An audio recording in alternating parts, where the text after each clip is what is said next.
Alright guys, just a quick overview of the passenger side door. Just a first glance or first impressions. And I was just checking the hinges out. And the top one's not too bad. The bottom one has quite a significant amount of play. So we're probably looking at getting new hinges for this door. So yeah, you can see how much those pins are worn. So who knows, those might be the original hinges. It does have a little bit of rust here and there, some pitting, some rust down here in the corner. So we'll have a better look at that. We'll get the screwdriver out and give that a couple taps and see if we can punch through there. Looks like it's had some ugly welding done here on the door skin at some point. A little bit more surface rust along the bottom, but overall it doesn't look too bad. Heavy paint. Looks like maybe some Bondo here on this corner. So we'll see when we get there. I've got new door panels for this. These look like they're custom made. You can see that I see this little white panel here. That is definitely not factory. It looks like somebody's created their own panels out of like a masonite and just basically glued, not well, this covering over top of that. Obviously the pockets have seen better days. And again, I can see more of that white masonite under here for the pockets. So anyway, we've got new panels coming. We may need to rescue these. I don't have new door handles yet.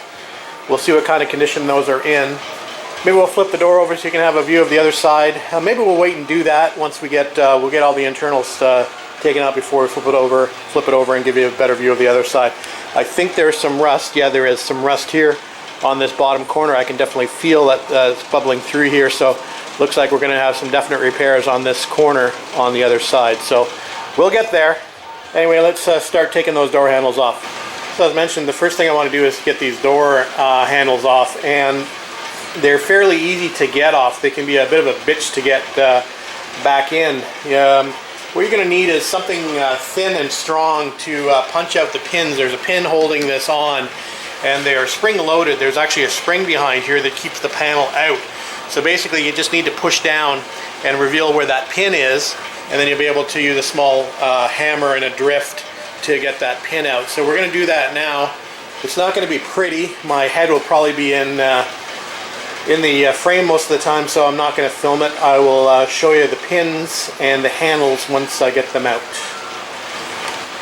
Alright, you can see where I've got the awl pushed into the handle, and here's the little pin that I've just driven out. So we should be able to pull that awl out, and that handle should technically come off.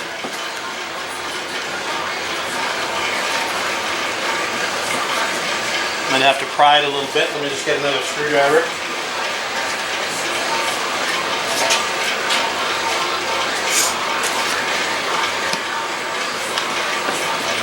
There you go. So there's the handle.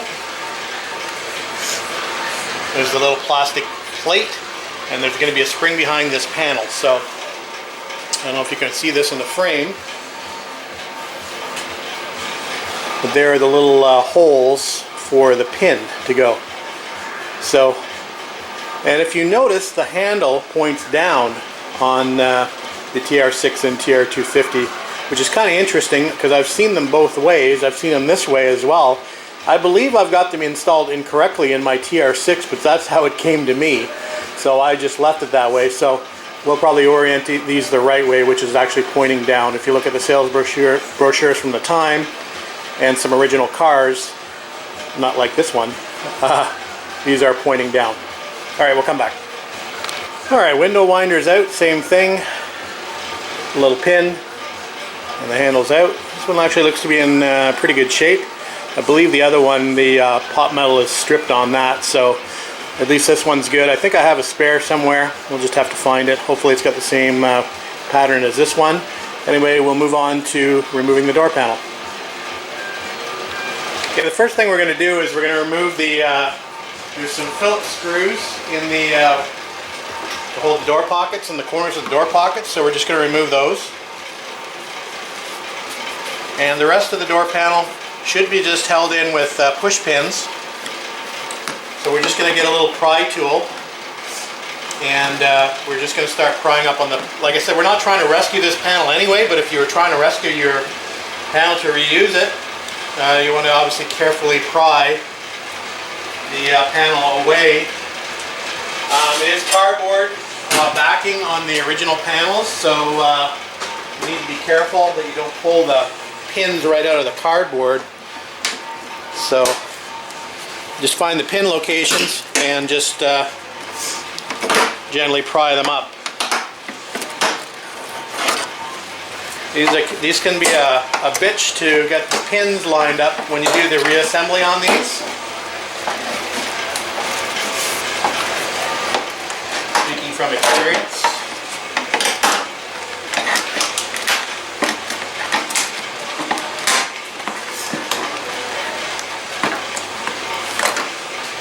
Top panel.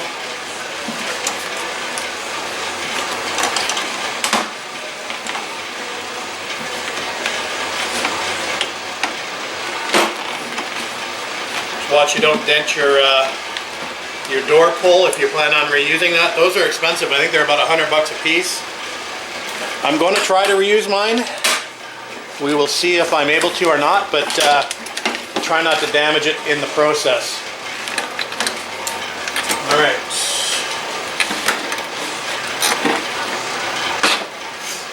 The last pin.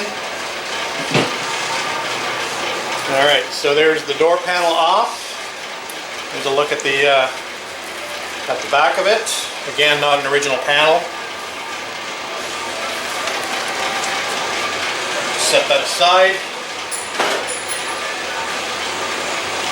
And you remember I talked about the springs? Here are the springs. They keep the door panel out. A lot of guys, when they reinstall their doors, don't bother to put these springs back in. So anyway. The parts bag, and we will remove all the remaining door panel clips. Most of them are in the actual door panel itself, but you'll find some that have either rusted off or broken off still inside, so we'll just pull those out. Those are sharp little buggers. You don't want to cut yourself on those.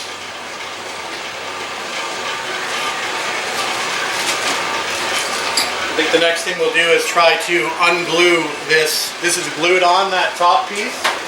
So we'll get a scraper and we'll just try to carefully unglue this panel. Door pull, whatever you want to call it.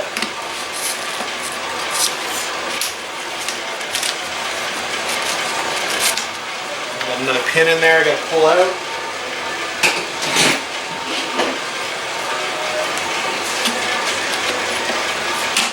Go.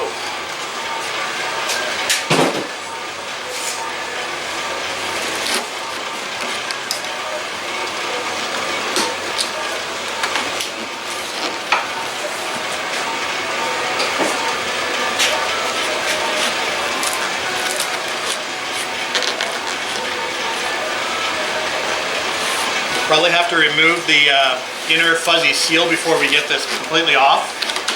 I just want to kind of break the glue bond. Here we go.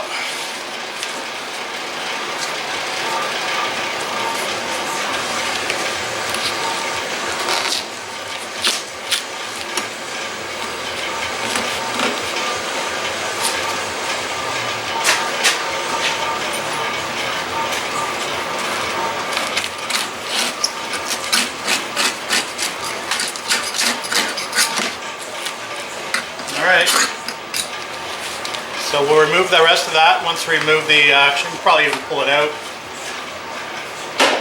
See?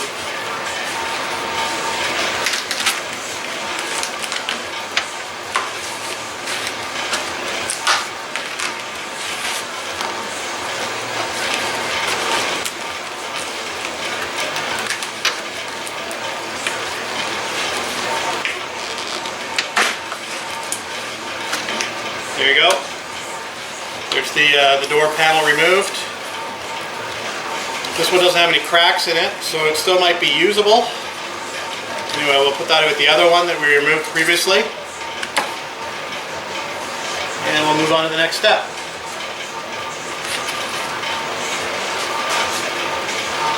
We'll come back in a minute. Alright, I'm going to remove the outer and inner door seals, which are an absolute pain in the ass to reinstall. So you have a fuzzy seal on the outside, and you've got this rubber seal on the outside. Sorry, the fuzzy seal on the inside and the rubber seal on the outside. Now traditionally these seals are held in by clips, and there's a couple special tools that you can buy to help install them. As you can see, the previous owner of this car has installed these with Phillips screws. So we're going to take all the Phillips screws out to basically take the outer out. I think the inner might be just glued in, or it might only have 2 clips on the outside ends. Yeah, basically have to take this out. If you're planning on taking the window out, you need to take these out. So we're going to do that first, and vice versa. If you're putting the window in, you cannot have these on first and then drop the window in. Ask me how I know. Anyway, we're going to do that, and we'll come back. Alright guys, we're able to get all but 2 of the screws out for that outer door seal at the top. So what I need to do now is I actually need to drop the glass down inside the door. So we're going to start to do that. So I think the first thing I'm going to do is I'm going to take out these 2 bolts here. So these 2 bolts are actually the limiter for the window.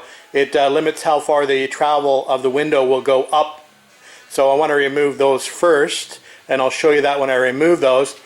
The second thing I want to remove is this little spreader bar down here. There's a little spreader bar that keeps the window channels separate or apart at the bottom. And it's held in here by these 2 screws here, which has a little plate with a piece of, usually a little piece of felt on the bottom of it. So we're going to remove the spreader bar as well. So let me get the wrenches out and we remove those 2 pieces. I'll bring you back. Alright, let's do the window stop first. Let me see if I can zoom you in a little bit into that area.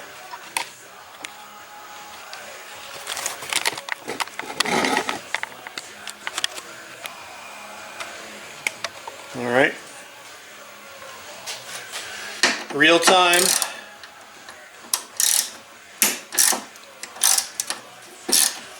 Often these need to be played around with a little bit if your window glass is either too tall or too short to your soft top, or I find a lot of times with hard tops you need to bring the glass up a little higher. So usually this is adjusted to bring the glass up higher to meet the hard top. So it's a little simple little bracket. Let me see if I can just capture it here without it spinning out. And the orientation is obviously important. Make sure you get it put back in correctly. Try to pull it out in its orientation for you so you can see it. Alright. So let me just slide it along here. My little... So basically that is the orientation of the window limiter. Alright, screws just go basically through it, and like this, and attach to the door frame. Alright, that's the first part. We'll work on the bottom spreader bar now. After we put this away in our parts bag, don't want to lose the screws, we'll screw them back into the part. Okay. Let's go for the spreader bar. Let me zoom you back out. Go over here. Zoom you back in.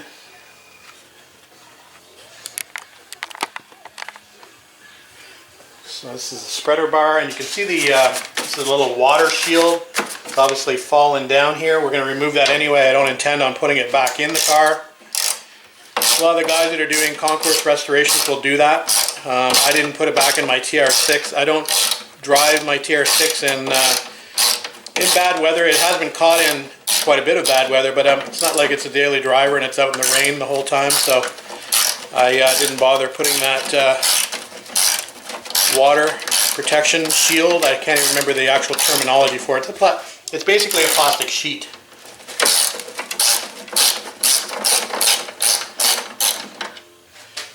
Incidentally, these are 5/16 screws, set screws if you want to call them. 2 of those. And again, this is going to be a little bracket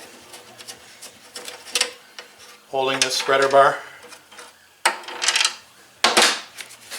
Alright, so you basically just need to detach it from the window channels on the inside.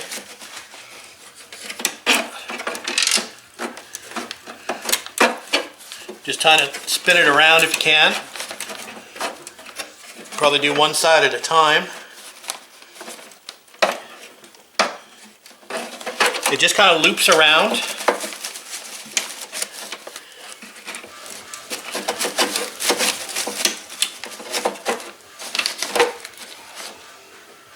You might actually have to drop the, probably be easier to actually unbolt the bottom of the channel. So I think we'll probably do that. So this is the bottom bolt that holds the window channel in place here. And there's a, let me show if I can zoom you out here. So there's a window channel bolt here, okay? And there's a window channel bolt up here, and we're going to remove those.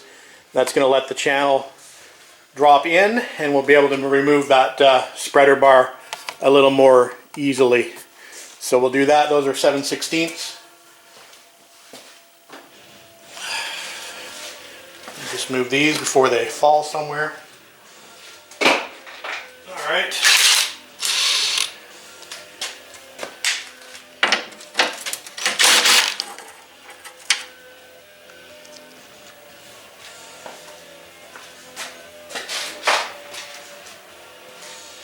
There's one.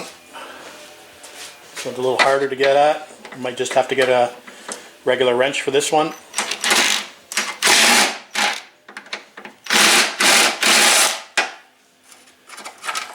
Now we're able to get it.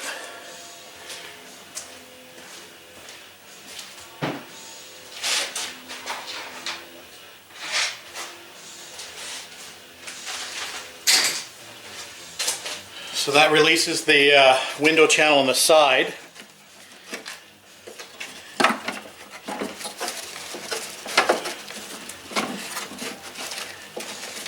Let's do the other side. Same bolt.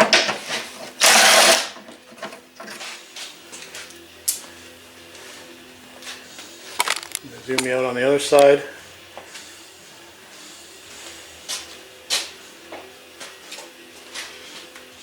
This one has 2 bolts holding the channel. Again, 7/16.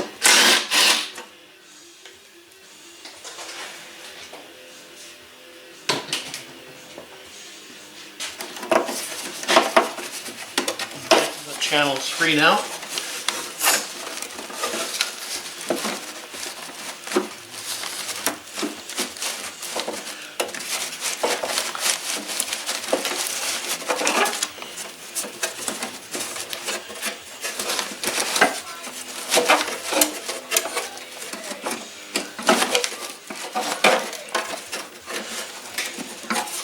Just have to play around a little bit to get that spreader bar out. So the one side's unhooked.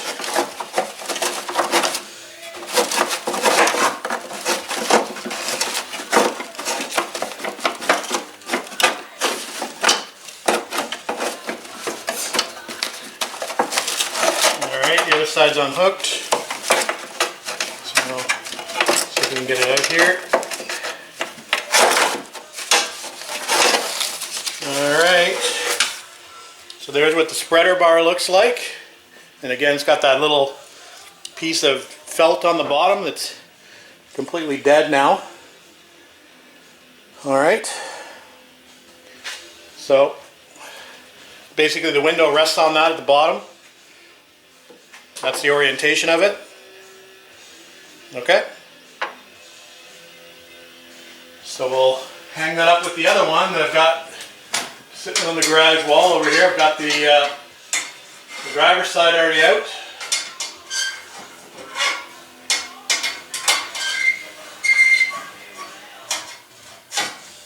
Alright. and we'll come back. Okay, next thing we want to do to enable the window to drop down to the bottom of the door is we want to concentrate on these bolts here in the center. Alright, so we're going to loosen those. That will allow the glass to drop down. And then we can remove that top window outer seal like we'd mentioned. We're just going to undo these.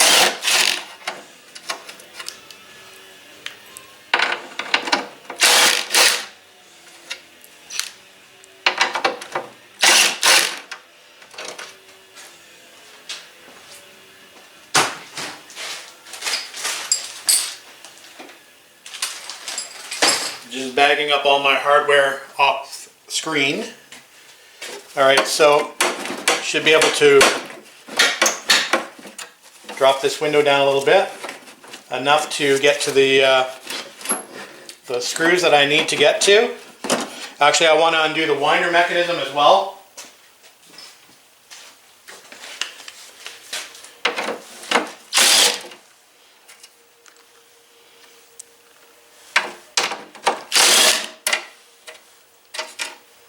Oops.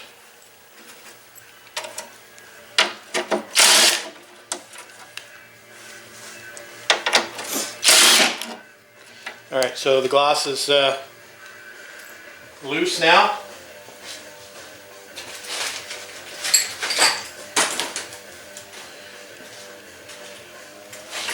So you can move that down to the bottom of the door. So I'm just going to flip this back up. Okay, and I'm going to take the rest of those screws out now that I have access, and I'll bring you back. Okay guys, the door seals are out. I'll just give you a quick shot of those. So here is the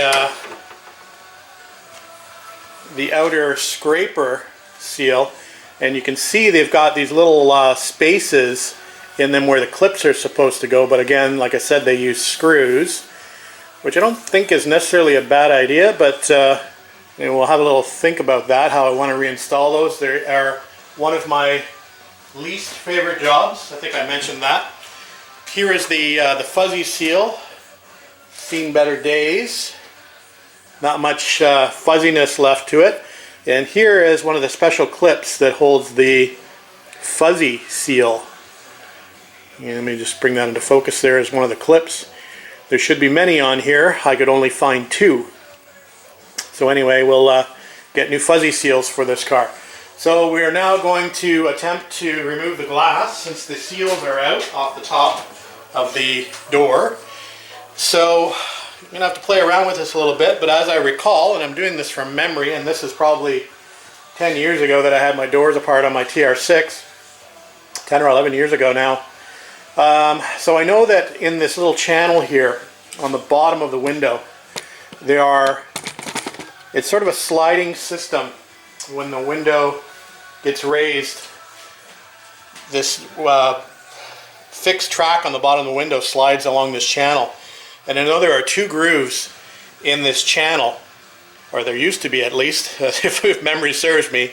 There are 2 grooves in the bottom of this channel that allow these little wheels on this bottom channel. So you basically need to find where those 2 little grooves are cut in the other mating channel, and basically you can then detach the top part of the window from the bottom part of the mechanism and slide the glass out. So we're going to try to find that now.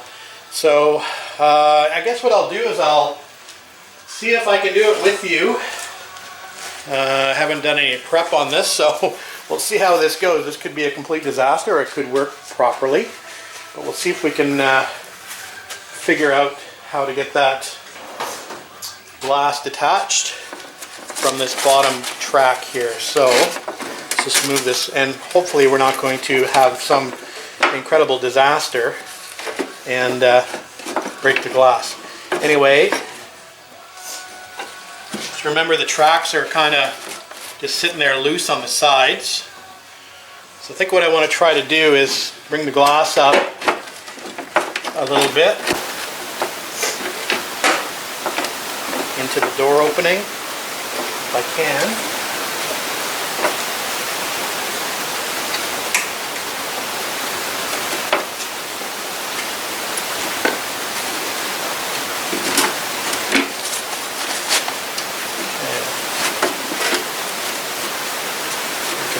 slide this a little bit.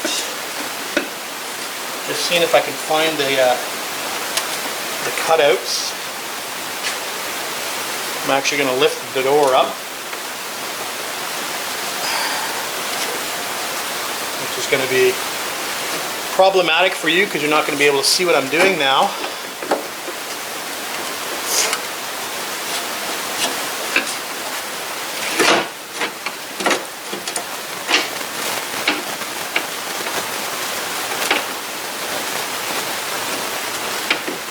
I'm just trying to find those grooves.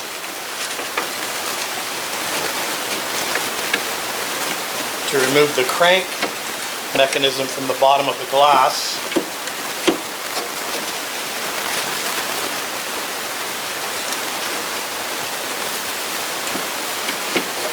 Alright, I'm going to put it back down and play with this a bit more. And I don't want to bore you with you watching me trying to figure this out, so I'll come back and I'll show you exactly what I'm talking about as far as those two grooves in that bottom track. Alright, as soon as I turn you off, of course I managed to do it. So we've got the bottom track separated, so technically the glass should now be able to be pulled out. Just gotta raise it up to the edge of the opening on the door carefully. We might want to remove this winder mechanism first if I can get that out. Let me see if I can get that out.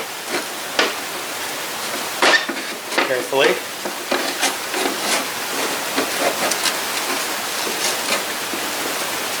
Not putting any pressure on the glass.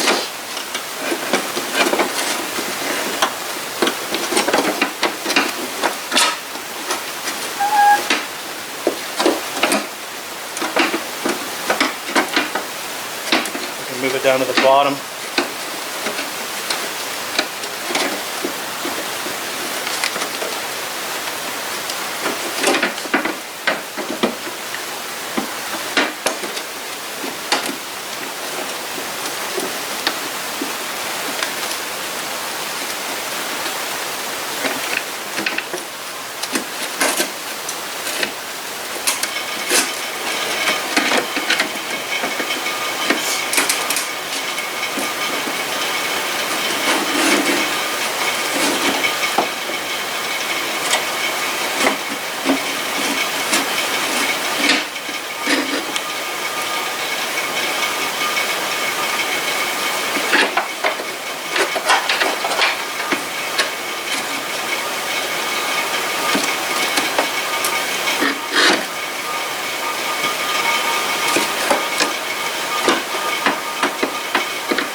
Alright, not sure how well you're going to be able to see this, but we've just pulled the glass out of the top of the door, and the water shield is coming up slowly with it.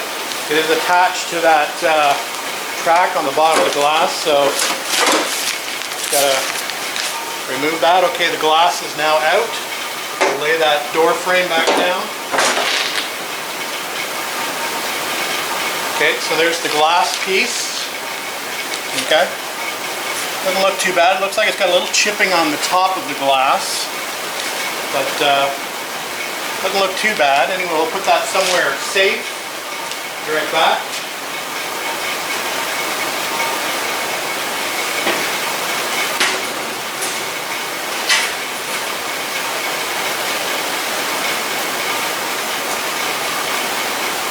All right. We'll continue on taking the rest of the bits out. So we managed to get that glass out without removing the winder mechanism, which is just lying flat in the door now. So we're just going to, I'm just going to zoom you back out here. I guess you're zoomed out all the way. Yeah. So let me pull you back a little bit.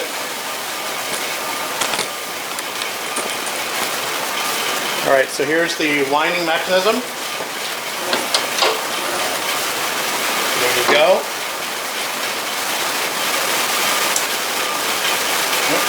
There's the round wheels, I'm going to call them, that basically fit in that track at the bottom of the window.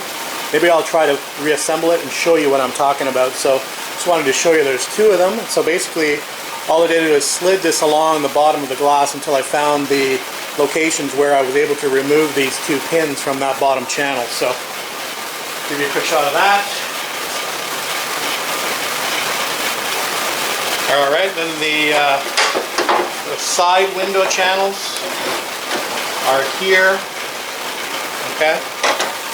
They go like that, basically to hold the window. Okay. These are pretty worn out. This should have like a fuzzy material in here. We're going to restore these. You can use soft-sided Velcro to do these, and I'll show you that when we put these doors back together. So there's the left side, and here is the right side. Okay. So we'll fix those up in a later episode. Okay, that just leaves basically the door opening mechanism, so we're going to go and attack that next. Okay, this latch mechanism is fairly simple.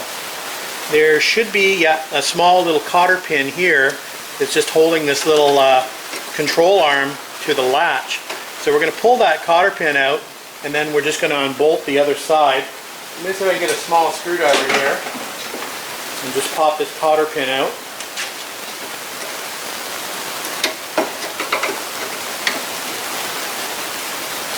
Okay, there's that pin, if you can see that. Alright, so we just remove that pin. I'll put that away so I don't lose it.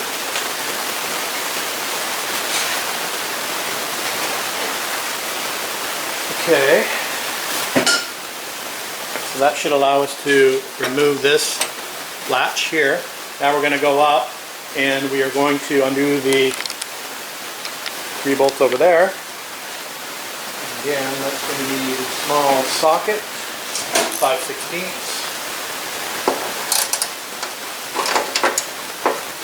You notice there's a small piece of felt under this bar here to keep it from rattling, so make sure you reinstall that or you'll have a hell of a door rattle.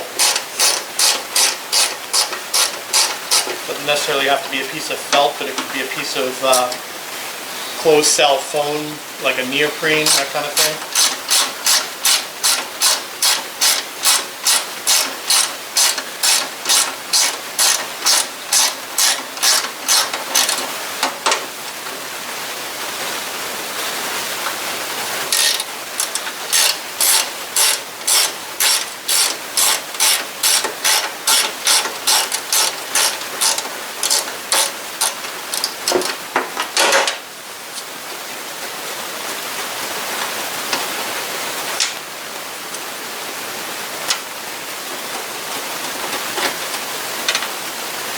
Make sure you note your hardware. It's got small lock washers on it.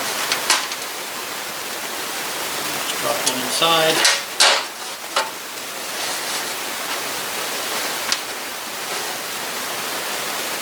Okay, that should just lift out. There you go. Got a piece down. Alright, we'll move on to the striker, or the door catch mechanism. Right there, we're going to remove that. So we'll come back.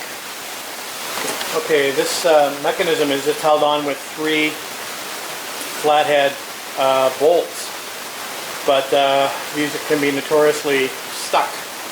Sometimes require an impact driver. Actually, these aren't bad. Well, the first one's not bad, so maybe I'll get lucky here.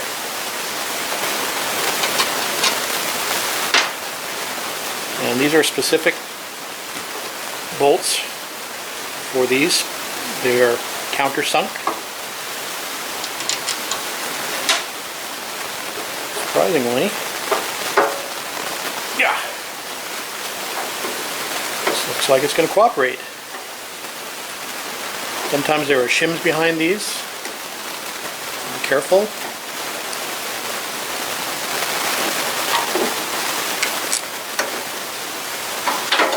And remember, this is going to be attached to your mechanism inside, so you just gotta kind of move that, and then that should technically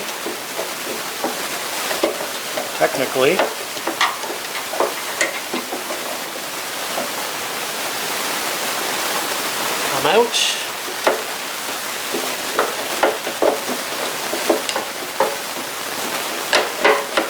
So technically,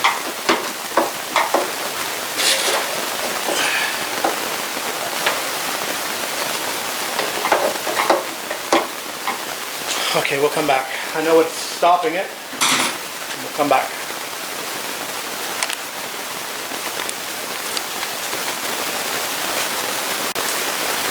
Yeah, it's just a little difficult to do one-handed, but if you don't rotate this mechanism here, it'll actually keep it from coming out. So you basically just want to remove it so you can actually slide it through the opening. So that was it. That's out. Pretty simple mechanism. We'll clean this up. Seems to be in pretty good working condition on the car, so should be cadmium plated, this thing, so we'll see what we can do to replicate that. We'll strip the paint off this anyway and lube it up and get it looking better, painted, etc. Alright, so there's a quick look at that.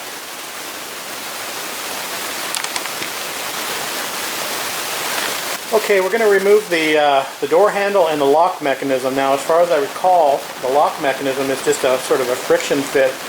There's sort of two pins on the inside you need to push together to be able to pull that out. So we'll flip the door over and do that. This one, I believe, has two screws holding it in, and it looks to me like one of the screws has been replaced with a Phillips head screw. So obviously that's not original. Anyway, we'll flip the door back over and we'll pull those out. Alright guys, the door lock is out, and I'll just give you a quick look at what I was talking about with those little pins. So here's the little pins on the side. They basically just sort of expand once you put the door lock through the outside. These little tabs prevent that door lock from being pulled out, or they're supposed to anyway. It's not the most elegant system, but it seems to do the trick. Anyway, we'll move on to the handle. Alright, the door handle mechanism has been removed now, and you can see there's the correct set screw and actually a Robertson in this end, so something's going on there. Looks like they may have retapped this, so I think new handles might be in order. We will see, but I think they will be ordered on the next batch of parts. Okay, the last thing I'm going to do on this door is I'm going to remove the rivets for the trim strip, and I'm going to remove the buttons for the tonneau cover. So that will completely clean up this door, and then we can start to repair the rust. So I'm going to break out the drill and just drill these out carefully. Should come out with new no issues. I'm going to get new buttons for the trim, and obviously we're going to get new buttons for the tonneau. So anyway, we'll just go ahead and remove those. Alright guys, we're officially done with the teardown of this door. We did drill those rivets out. It's looking good. 50 years of dirt below the trim strip. No, won't be 50 years. The car's been repainted before. Probably 25 years at least. Anyway, the door itself doesn't look too bad. I don't see any large dents, but who knows what lies beneath this paint. Could be tons of Bondo in it. The only obvious signs of repair required are here in the corner. So we'll start there first, and we will strip this door entirely to see what it looks like underneath, and hopefully we will get lucky. We shall see. Anyway, we'll leave that for another video. Like I said, all I wanted to do at the moment was strip this door of all of the interior components. So we've done that now, so I think what we'll do is we'll excuse me, we'll come back in another video and start repairing this corner.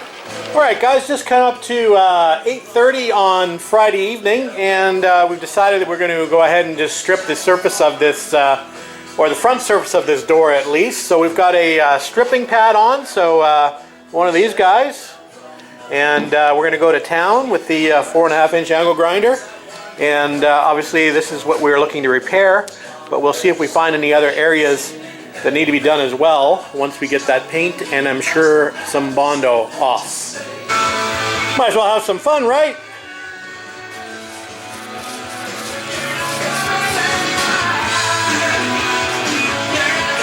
Well, so much for cleaning the garage this morning. It's back to looking the way it was a few hours ago. Anyway, that door is now stripped. There is the damage in the corner. And other than that, I didn't find a lot of other damage. There's a little bit of a rust pinhole there that we want to fix because that'll come back to haunt us. I see some hammer marks. There was an awful lot of Bondo skim coated across this whole panel, but way too much. Like, I have no idea why they'd use so much Bondo. Hopefully it won't become apparent when I start doing body work on this, but from what I can see and from what I can feel, the guy just basically skim coated everything, flatted it, and didn't worry about having, you know, too much Bondo on there. I'm only going to have Bondo where I need to have Bondo on this car, so it'll be a much less thick coat than the previous painter body guy, you can call him that, did on this car. Anyway, I think it looks pretty good. We did the little top part of the backside as well, where the glue was from the door pull. So I think what we'll do is we'll probably call it a night, but we will start working on this corner section tomorrow and see if we can carefully pull that top out and see what the back behind it looks like. We can maybe just weld a patch right in there on the corner, and Bob's your uncle will be done. We shall see. That's it for tonight, guys. We'll come back out here tomorrow and see what trouble we can get up to. Thanks for watching.